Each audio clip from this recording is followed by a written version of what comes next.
슬펐대요, 목사님. 권사님 마음이 슬펐대요. 네.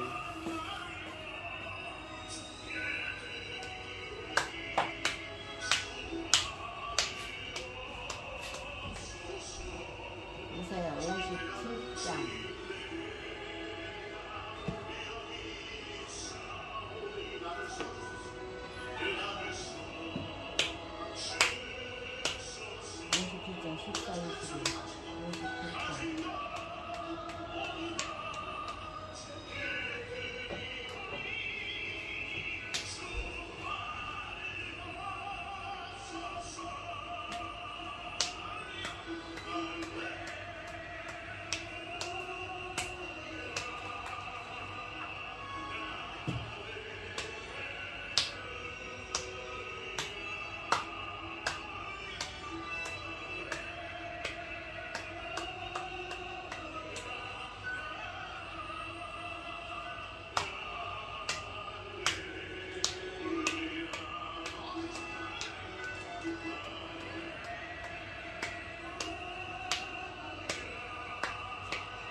(7월 23일) 3일밤 예배를 시작하도록 하겠습니다.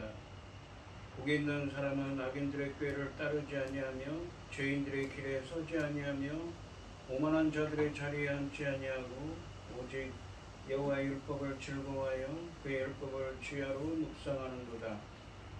그는 시냇가에 심은 나무가 철을 따라 열매를 맺으며 그 잎사귀가 마르지 아니함 같으니 그가 하는 모든 일이 다 형통하리로다. 악인들은 그렇지 아니하며 오직 바람에 나는 겨와 같도다. 그러므로 악인들은 심판을 견디지 못하여 죄인들이 의인들의 모임에 들지 못하리로다. 무릇 의인들의 길은 여호와께서 인정하시나 악인들의 길은 망하리로다. 아멘. 저희들을 창세전에 택정하시고 여기까지 인도해 주신 주님 감사드립니다. 오늘 예배 가운데 임재하여 주시고 이 예배가 신령과 진정으로 드려지는 예배가 되게 하여 주시옵소서. 이 모든 말씀 거룩하신 예수님의 이름으로 기도드립니다. 아멘. 사도신경 하시겠습니다. 전능하사 천지를 만드신 하나님 아버지를 내가 믿사오며 내 아들 우리 주 예수 그리스도를 믿사오니 이는 성령으로 잉태하사 동정녀 마리아에게 나시고 본디오 빌라도에게 고난을 받으사 십자가에 못 박혀 죽으시고 장사한 지 사흘 만에 죽은 자 가운데서 다시 살아나시며 하늘에 오르사 전능하신 하나님 우편에 앉아 계시다가 저리로서 산자와 죽은 자를 심판하러 오시리라. 성령을 믿사오며 거룩한 교회와 성도가 서로 교통하는 것과 죄를 사하여 주시는 것과 몸이 다시 사는 것과 영원히 사는 것을 믿사옵나이다. 아멘. 찬송가 286장입니다.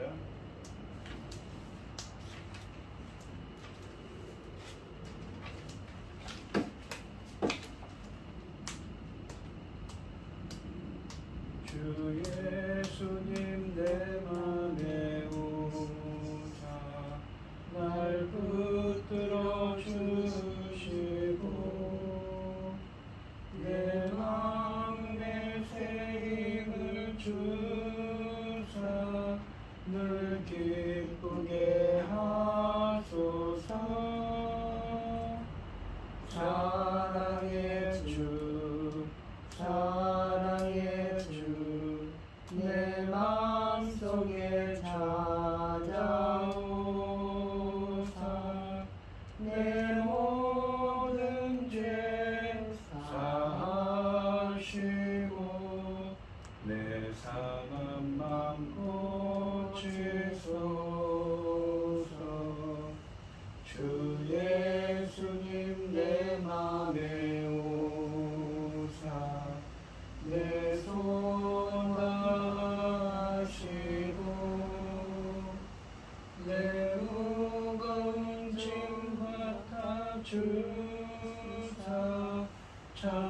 평안을 주소서. 사랑의 주, 사랑의 주, 내 마음속에 찾아오사 내 모든 죄 사하시고 내 상한 맘 고치소서. 주 예수님 내 맘에 오사 날 정결케 하시고 그 은혜를 내 맘에 채워 늘 충만케 하소서. 사랑의 주, 사랑의 주, 내 마음속에 찾아오사 내 모든 죄 사하시고 내 상한 맘 고치소서.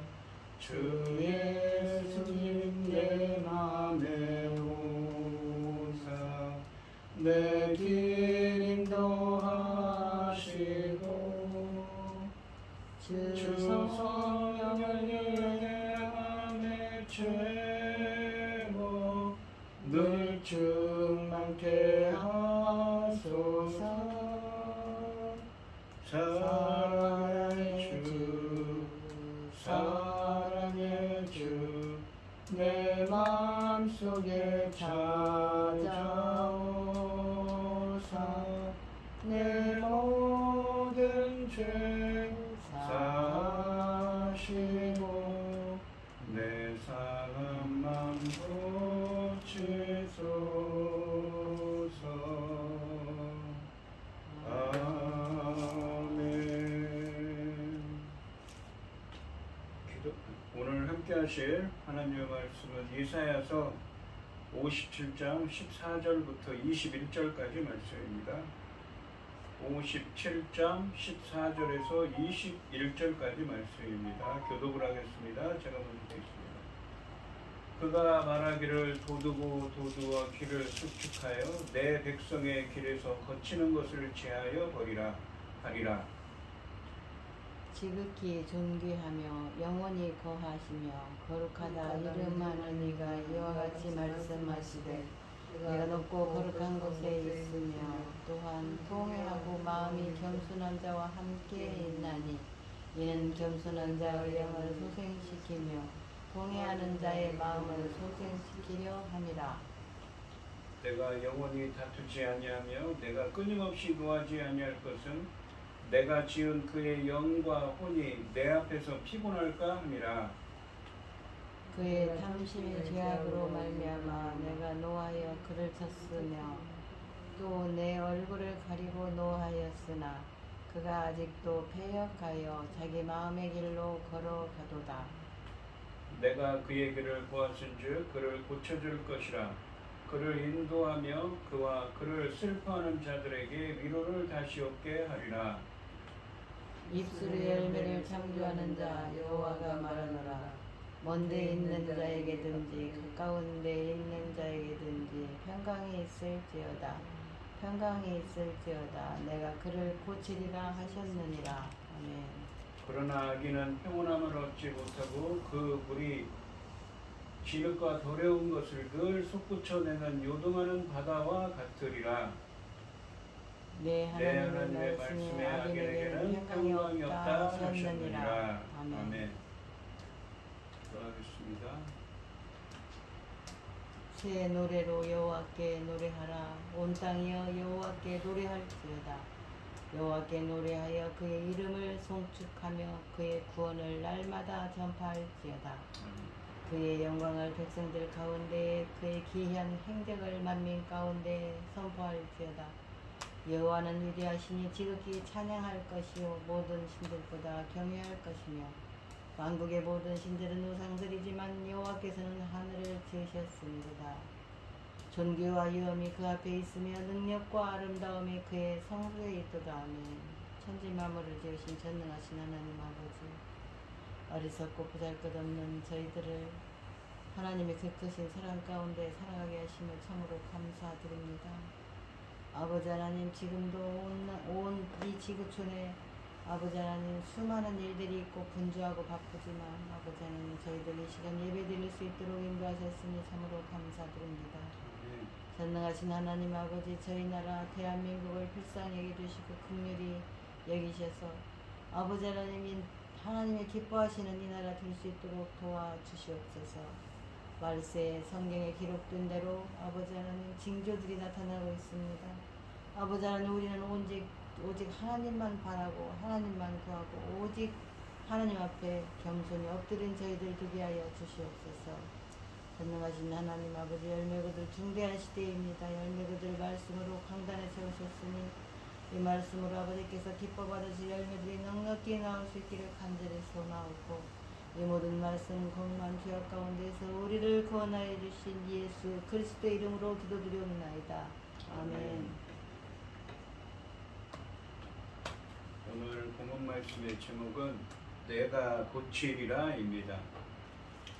이 이사야서 이 56장부터 말씀은 이 바벨론의 포로로 끌려간 유다 공동체가 고국으로 돌아온 이후의 이야기를 하고 있습니다.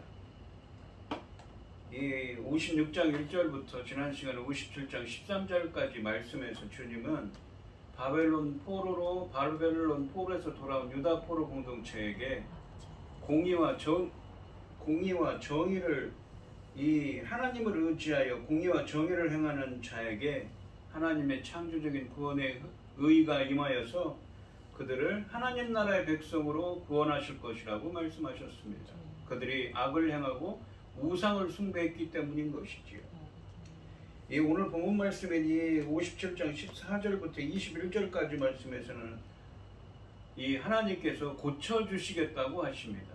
그러니까 이 인간들이 하나님의 말씀을 듣지 않고 하나님 뜻대로 살지 않기 때문에 하나님께서 강권적으로 고쳐주시겠다. 그러니까 치유하신다는 의미를 담고 있습니다. 이 14절 말씀을 보시면 그가 말하기를 도두고 길을 수축하여 그 백성의 길에서 거치는 것을 제하여 버리라 하리라 라고 되어 있습니다. 이 여호와의 직접적인 선포로 회복이 시작되고 있습니다. 이 회복이 조금 더 지체되지 않고 매우 급진적으로 이루어진다는 분위기를 조성하기 위해 본문은 4개의 명령어를 사용합니다. 도두어라, 길을 수축하라, 거치는 것을 제하라 라는 말씀입니다. 이 도두라, 길을 수축하라 라는 말씀은 무엇이겠습니까? 이 길이 무엇입니까? 우리가 다니는 길이 어떻습니까? 이 허물어지고 길이 잘못되어 있으면 그거를 다시 수리를 해야겠죠. 또 거치는 것을 제하라. 그 길에 거치는 것, 장애물이 있을 때는 제거하라는 말입니다. 근데 이 본문에 있는 이 길은 이 상징적인 의미로 이 히브리어로는 데레크라고 하는데 히브리어 사전에 보시면 이 데레크는 어떤 길이냐면 인생의 어떤 방향성을 의미합니다. 삶의 방향. 우리 삶이 어떤 방식으로 행하는가라는 것이지. 상반절에 보시면 그가 말하기를 도두고 길을 수축하여 라고 말씀하시는데 백성의 길을 하나님의 길에 맞닿도록 도두고 수축하라고. 이게 새로 수축하라는 건 새로 놓으라는 것이죠. 하나님과 멀어진 유다 백성들을 하나님의 뜻대로 행하도록 인도하시겠다는 말씀입니다. 하반절에 보시면 내 백성의 길에서 거치는 것을 제하여 버리라 하리라 라고 되어 있습니다. 백성들이 하나님의 길을 행하는데 방해되는 것을 제거하시겠다고 말씀하십니다. 거치는 것은 실제로 통행을 방해하는 것이 아니라 바벨론 포로에서 돌아온 유다 포로 공동체가 이 구원에 이르는 여정을 방해하는 이러한 영적 요소들, 지금까지 56장 1절부터 나온 것들, 우상숭배와 악을 행하는 것들을, 그러한 죄악들을 은유적으로 묘사하고 있습니다. 그러한 것들을 제거하시겠다고 주님이 말씀하십니다. 여기서 하나님의 길로 행하도록 도두고 수축하며 방해되는 것을 제거하며 준비되어야 하는 길은 귀양민들이 고향으로 돌아가면서 걷게 될 길이 아니라 순전히 구원에 이르게 하는 길을 은유적이고 영적으로 표현한 것입니다. 하나님의 백성들이 구원의 길을 걷는데 걸림돌이 되었던 것은 문맥적으로 보시면 이사야서 56장 말씀부터 나오는 것처럼 우상 숭배와 악을 행하는 등 공의와 정의를 행하지 않는 것들입니다. 주님은 구제불능으로 보이는 이러한 죄악들을 친히 제거하셔서 백성이 하나님께 돌아와 하나님의 뜻대로 행하도록 하시겠다고 말씀하고 계십니다. 15절 말씀을 보시면 지극히 존귀하며 영원히 거하시며 거룩하다 이름하는 이가 이와 같이 말씀하시되 내가 높고 거룩한 곳에 있으며 또한 통회하고 마음이 겸손한 자와 함께 있나니 이는 겸손한 자의 영을 소생시키며 통회하는 자의 마음을 소생시키려 함이라 라고 말씀하십니다. 이 상반절에 보시면 지극히 존귀하며 영원히 거하시며 거룩하다 이름하는 이가 이와 같이 말씀하시되 지극히 높은 하늘 보좌에 계신 하나님이 말씀하신다는 의미입니다. 하반절에 보시면 내가 높고 거룩한 곳에 있으며 하나님은 저 높은 하늘 보좌에 계신데 통회하고 마음이 겸손한 자와 함께 있나니 회개하고 마음이 겸손하다 이 말은 우리가 이 히브리어를 헬라어로 번역한 70인역 성경에는 푸토코이라는 말로 번역했습니다. 이 푸토코이는 마태복음 5장 5절에 나오는 심령이 가난한 자입니다. 영적인 것에 갈급한 자, 자기 스스로를 구원할 수 없기 때문에 하나님의 구원을 간절히 구하는 겸손한 사람들이죠. 마음이 겸손한 자와 함께 있나니 이는 겸손한 자의 영을 소생시킨다는 것은 살아나게 한다는 의미입니다. 여기서는 무엇입니까? 영원한 생명, 영적 생명을 준다는 것이죠. 통회하는 자의 마음을 소생시키려 함이라 라고 말씀하십니다. 여기서 마음이 겸손한 자는 하나님의 은혜를 구하는 영적으로 갈급한 사람들을 의미하고 소생시키면은 살아나게 하다의 의미인데 영적인 생명을 의미합니다. 그래서 이 하반절은 높은 하늘 보좌에 계신 하나님은 회개하며 영적으로 갈급하게 하나님의 은혜를 구하는 겸손한 자들과 함께 하시고 그들에게 영생을 주신다는 의미의 말씀입니다. 즉, 이 문맥적으로 14절과 15절 말씀에서 하나님은 포로에서 돌아온 유다 포로 공동체의 이 교만함을 제거하시고 회개하며 마음이 겸손하게 된 자들로 인도하시고 그들을 그렇게 만드신다고 하십니다. 그렇게 만드셔서 그들과 함께 하시며 그들에게 하나님의 창조적인 이 구원 행위인 의를 부어주셔서 예수 그리스도의 십자가 대속을 통해 영생을 얻게 하시고 공의와 정의를 행하는 하나님 나라의 새 언약 백성으로 새롭게 창조하실 것이라고 말씀하고 있는 것이지요. 그러니까 무엇입니까? 이 하나님의 하나님의 은혜로 예루살렘 고국으로 유다 땅으로 돌아온 이 남유다의 백성들이 그 백성들도 숫자가 소수에 불과하죠. 그러한 사람들이 아직도 교만함을 버리지 못하고 있는 것입니다. 이제까지 56장 6절에 나온 것처럼 우상 숭배를 하고 있는 것이죠. 악을 행하고 있습니다. 그래서 하나님께서 어떻게 하십니까? 제거해버린다. 그들의 그 인생의 길을 걸리적거리는 것은 제거해버린다고 하죠. 그리고 부족한 것이 있으면 새로 길을 논다고 합니다. 그들을 그러한 사람들로 마음이 겸손한 자, 회개하는 사람들로 무엇입니까? 만드시겠다는 것입니다. 하나님이 그렇게 하시겠다는 것이죠. 그렇게 하셔서 그들을 구원하시겠다는 말씀입니다. 16절 말씀해 보시면 그러니까 이 말씀은 어떤 말씀입니까? 굉장히 강권적인 하나님의 역사에 대한 이야기죠. 16절에 보시면 내가 영원히 다투지 아니하며 내가 끊임없이 노하지 아니할 것은 내가 지은 그의 영과 혼이 내 앞에서 피곤할까 함이라 라고 하십니다. 이 피곤할까 함이라로 번역된 히브리어는 쇠약해지다는 말씀입니다. 14절과 15절 말씀에서 주님은 악을 행하고 우상을 숭배하는 바벨론 포로에서 돌아온 유다 백성들을 인도하시고 그들의 교만함을 제거해서 그들을 회개하게 하시고 겸손하게 하셔서 예수 그리스도의 십자가 대속을 통해 영생을 얻게 하시고 하나님 나라의 백성으로 재창조하신다고 하셨는데 이 16절 말씀은 그 이유를 설명하고 있습니다. 왜냐하면 16절 말씀은 하나님이 사람들과 영원히 다투고는 항상 분노하시지 않을 것이라고 말씀하시는데 만일 그렇게 한다면 하나님이 지은 사람들의 이 영과 혼이 쇠약해서 하나님 앞에서 견딜 수 없게 될 것이기 때문이라는 것이죠. 하나님 앞에서 견딜 수가 없게 된다는 것이죠. 하나님을 감당할 수가 없게 된다는 것입니다. 인간은 피조물이기 때문에 하나님을 감당할 수가 없지요. 그렇기 때문에 하나님께서 이렇게 강권적인 역사로 길을 무너진 곳을 수축하고 이 잘못된 것을 제거해버리겠다. 그들의 죄성을 없애버리겠다고 하시는 것입니다.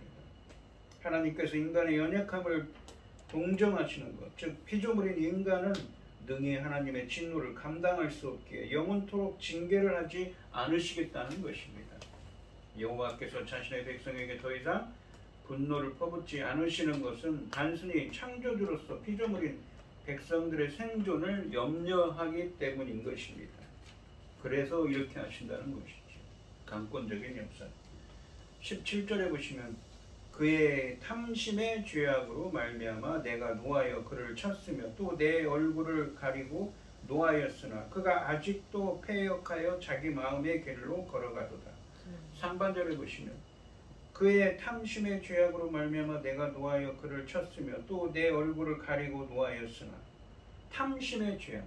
지금 이 상반절에서 말씀하시는 것은 유다 백성들이 이 바벨론 포로로 끌려가기 전에 BC 주전 586년에 멸망하기 전까지 그들이 행한 죄악에 대한 이야기죠.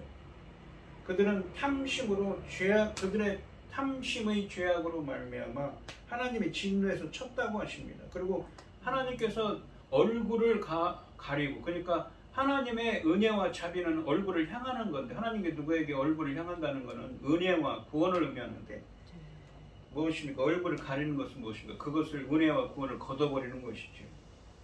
그리고 진노하셨으니, 노하셨으니, 유다가 바벨론의 포로로 끌려간 것은 하나님의 공의와 정의를 행하지 않았기 때문입니다. 그래서 그들에게 진노하셔서 그들이 멸망하여 바벨론 포로로 끌려갔음을 말씀하십니다. 하반절에 보시면 그가 아직도 패역하여 자기 마음의 길로 걸어가도다 라고 말씀하십니다. 이사야서 56장 1절부터 57장 13절까지 말씀처럼 하나님의 은혜로 바벨론 포로에서 돌아왔음에도 불구하고 유다 공동체는 아직도 공의와 정의를 행하지 않을 것이라는 말씀입니다. 그러니까 바벨론 포로에서 천신만고 끝에 70년 만에 돌아왔는데도 아직도 우상 숭배를 하고 있죠. 56장 1절부터 지난 시간에 했던 57장 13절까지 말씀에서처럼 말입니다. 그리고 악을 행하고 있습니다. 하나님이 유다를 하나님의 길로 행하도록 연단하시고 징계하셨지만 하나님의 은혜로 돌아왔음에도 불구하고 아직도 패역하여 교만의 길로 행하고 있다는 것이죠. 그러니까 이사야 선지자에게 주신 이 말씀은 예언의 말씀입니다. 그렇게 행할 것이라는 말씀이죠. 이 18절 말씀해 보시면, 그러니까 이 인간의 이 뿌리 깊은 죄성에 대한 이야기를 하고 있습니다. 18절 말씀해 보시면 내가 그의 길을 보았은지 그를 고쳐줄 것이라. 왜요? 그들이 하나님의 은혜로 돌아왔음에도 그들의 그러한 이 죄악된 행동을 버리지 않기 때문이죠. 그래서 하나님께서 어떻게 하신다고요? 고쳐줄 것이다. 고치리라. 이 고쳐줄 것이라 라고 하십니다. 하나님께서 치유하신다는 거죠. 그러니까 그 인간의 죄성을 하나의 병으로 표현하는 것입니다. 병든 것으로 표현합니다. 그를 인도하며 그와 그를 슬퍼하는 자들에게 위로를 다시 얻게 하리라. 이 이사야서의 문맥에서 이 위로라는 표현은 무엇입니까? 구원을 의미한다고 그랬죠. 여러 곳에서 나왔습니다. 이사야서 이 40장부터 이 나오는 말씀에서 나옵니다. 상반절에 보시면 내가 그의 길을 보았은즉 그를 고쳐줄 것이라 라고 말씀하십니다. 14절과 15절 말씀에서 주님은 악을 행하고 우상을 숭배하는 바벨론 포로에서 돌아온 유다 백성들을 인도하시고 그들의 교만함을 제거해서 그들을 회개하게 하시고 겸손하게 하셔서 예수 그리스도의 십자가 대속을 통해 영생을 얻게 하시고 하나님 나라의 백성으로 재창조하신다고 하셨는데, 이 16절 말씀은 그 이유를 설명하고 있었습니다. 하나님의 사람들과 영원히 다투거나 항상 분노하시지 않을 것이라고 말씀하십니다. 만약 하나님께서 다투시고 진노하신다면 어떻게 됩니까? 피조물인 인간들은 그것을 감당할 수가 없기 때문인 것이지요.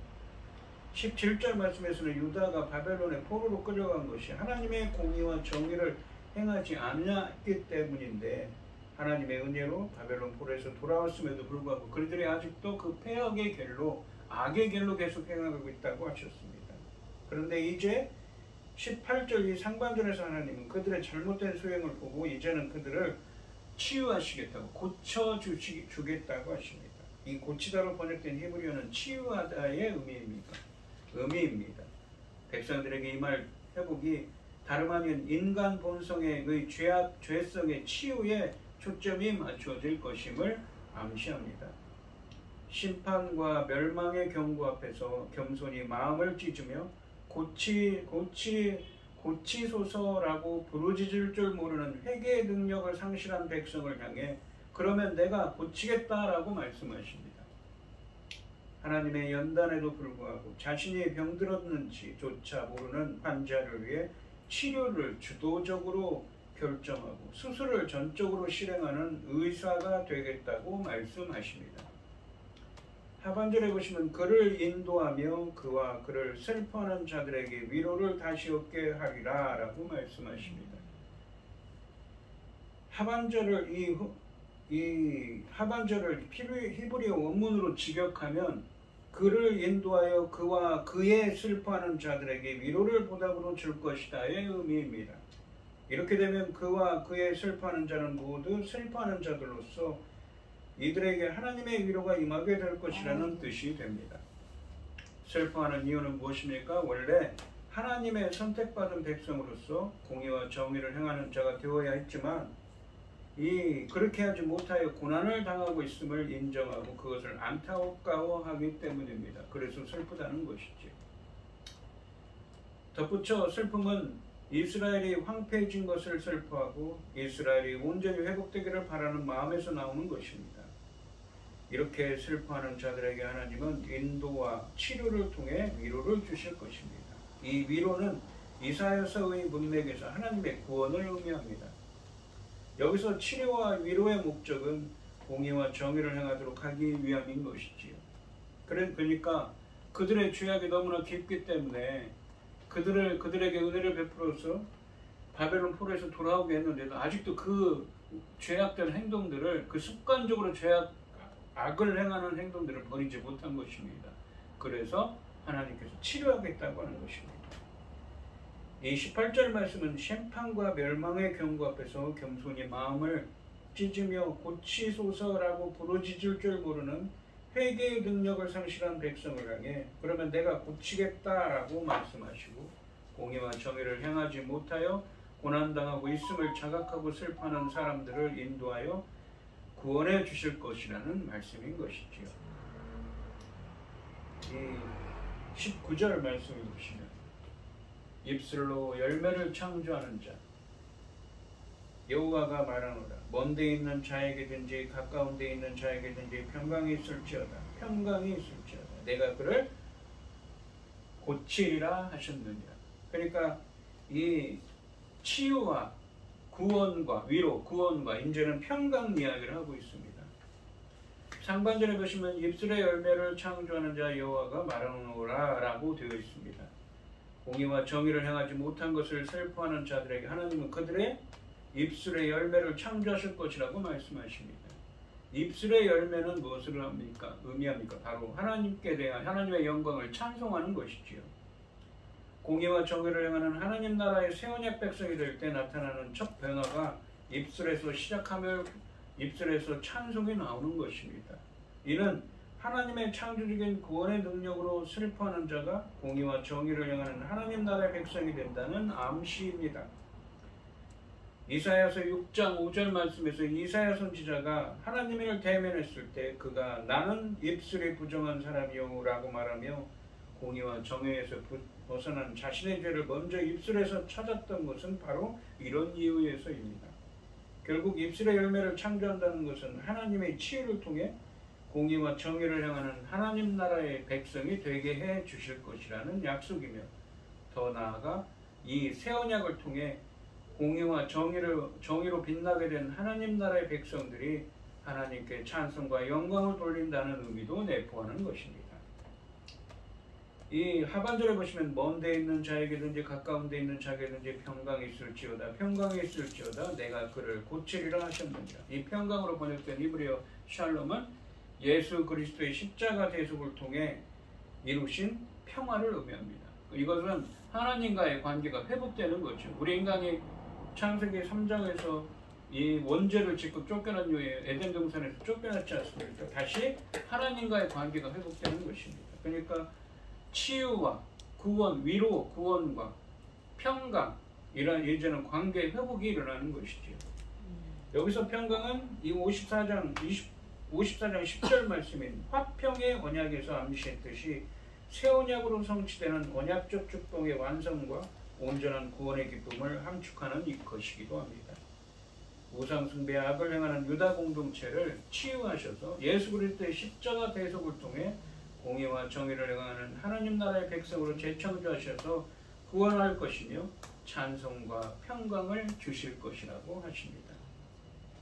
20절과 21절 말씀해 보시면, 그러나, 그러니까 그 바벨론 포로에서 돌아온 사람들 중에 일부는 하나님께서 고쳐주겠다고 하는데, 또 일부는 어떻습니까?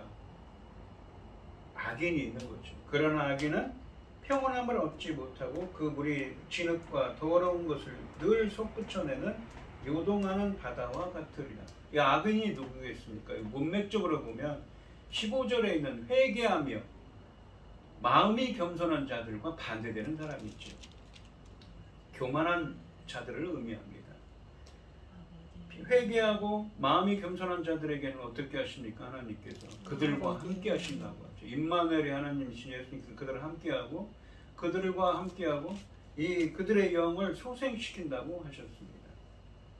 20절 말씀을 다시 읽으시면, 그러나 의인은 악인은 평온함을 얻지 못하고 그물이 진흙과 더러운 것을 늘 솟구쳐내는 요동하는 바다와 같으리라. 내 하나님의 말씀에 악인에게는 평강이 없다 하셨느니라. 의인에게는 겸손하게 회개하고 마음이 겸손한 자들, 하나님의 은혜를 구하는 자들에게는 그들에게 위로를 주시고 치유하시고, 어떻습니까? 치유하시고 위로를 주시고 구원하시고 찬송과 평강을 주신다고 하셨지만, 그렇지 못한 교만한 악인들에게는 평강이 없습니다. 평온함이 없습니다. 하나님의 치유의 은혜를 받지 못한 자들에게는 끊임없이 물결을 일으켜 진흙과 더러운 것을 솟구쳐 오르게 하는 요동치는 바다와 같을 것이라는 말씀입니다. 악인들에게는 평온함과 평강이 없다는 말씀입니다.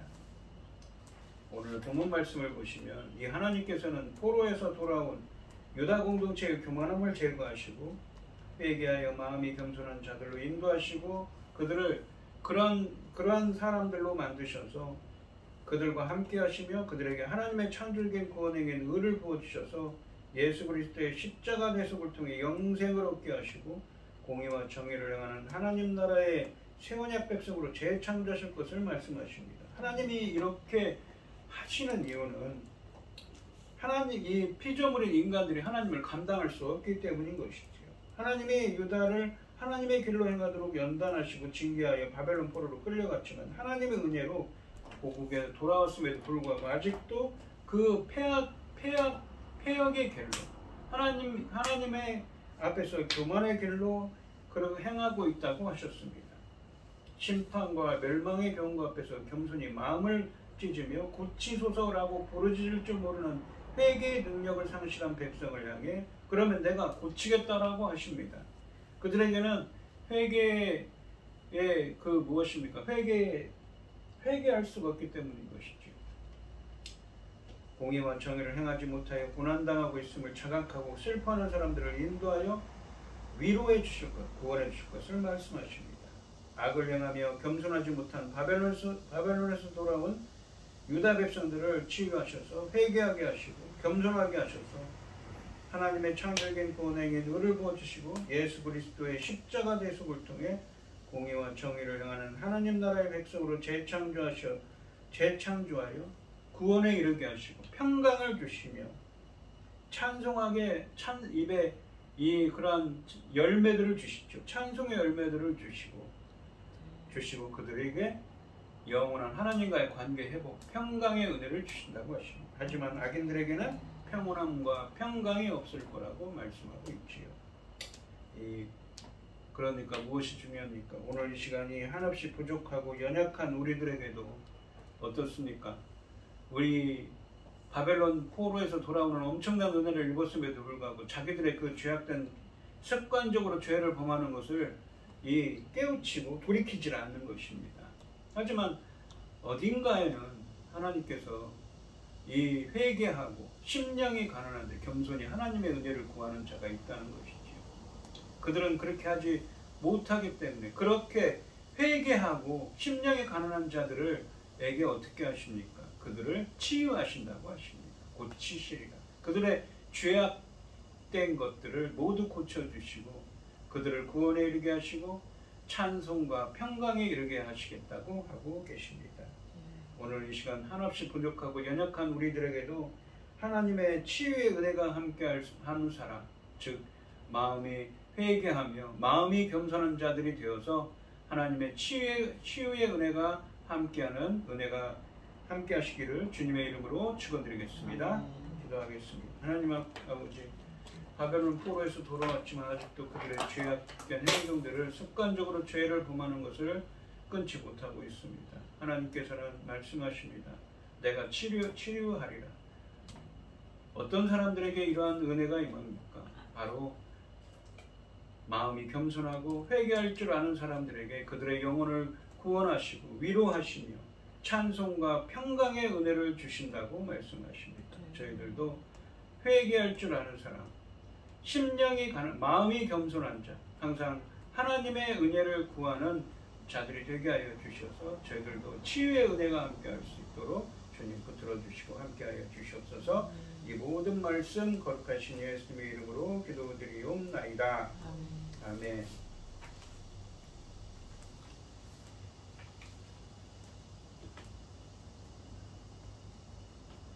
(89장) 찬송을 하시고 축도하심으로 오늘 예배를 마치겠습니다. 샤론의 꽃 예수 나의 마음에 거룩하고 아름답게 피소서. 내 생명의 참 사랑의 향기로 간절마다 풍겨나게 하소서. 예수 샤론의 꽃 나의 마음의 사랑으로 피소서. 샤론의 꽃 예수 이 세상에서 어느 꽃과 비교할 수 있으랴.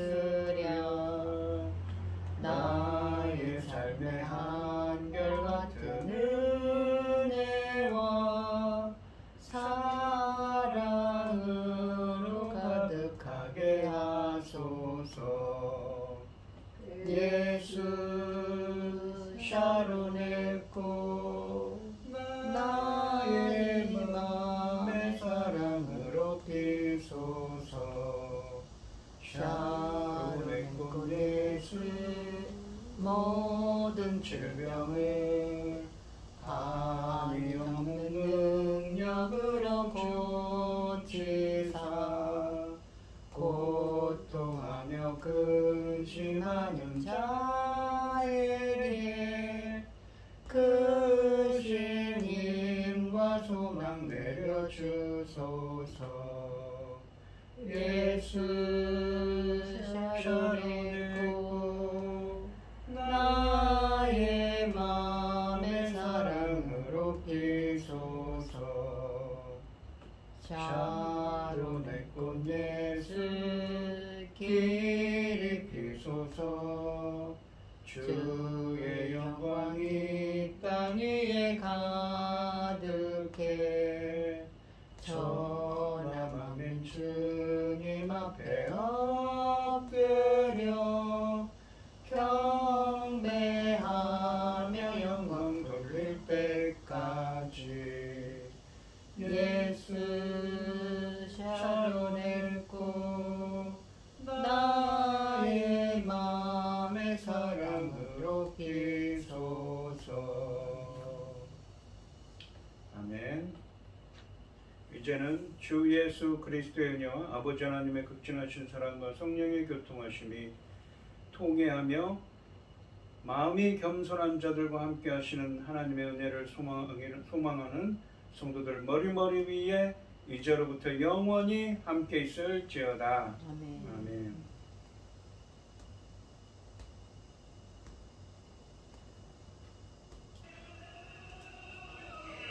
제가 세계